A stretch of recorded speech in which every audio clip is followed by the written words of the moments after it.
2026 ခုနှစ်ပထမ၄လအတွင်းထိုင်းနိုင်ငံအတွင်းကိုမြန်မာနိုင်ငံသား9သိန်းနီးပါးဝင်ရောက်သွားကြတယ်လို့နိုင်ငံတကာရွှေ့ပြောင်းလုပ်သားအဖွဲ့အစည်း IOM ကဇူလိုင်လ3ရက်နေ့မှာထုတ်ပြန်လိုက်ပါတယ်။ထိုင်းနိုင်ငံမှာမြန်မာရွှေ့ပြောင်းလုပ်သား9တန်းကနေ9တန်းကြားရှိမယ်လို့ခန့်မှန်းထားပြီးအာဏာသိမ်းပြီးနောက်ပိုင်းထိုင်းနိုင်ငံဟာမြန်မာနိုင်ငံသားတွေအတွက်မိခိုစရာဖြစ်လာပါတယ်။စစ်တမ်းအရထိုင်းနိုင်ငံမှာမြန်မာနိုင်ငံသားတွေရဲ့သုံးစွဲမှုငွေပမာဏဟာအမေရိကန်ဒေါ်လာ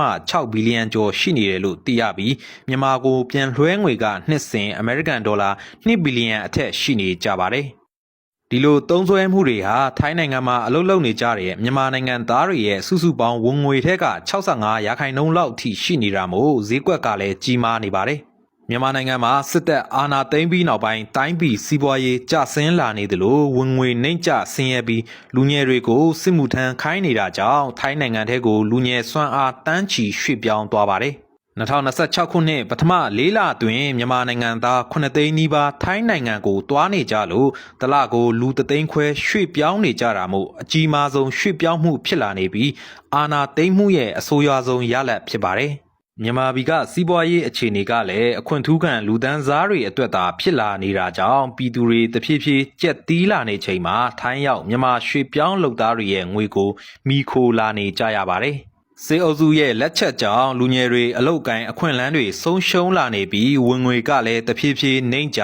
ငွေကြေးဖောင်းပွလာတာတွေကြောင့်ထိုင်းနိုင်ငံဟာမြန်မာရွှေ့ပြောင်းလုပ်သားတွေအတွက်မျှော်လင့်ချက်ဖြစ်လာပါတယ်။စေအုပ်စုလက်ချက်ကြောင့်9နှစ်အတွင်းအဆိုးရွားဆုံးကျဆင်းသွားခဲ့ပြီးဖြစ်ကလာမယ့်9နှစ်အတွင်းမှာလည်းတိုးတက်စရာရှိမနေတာကြောင့်ထိုင်းနိုင်ငံကိုဖြစ်စေ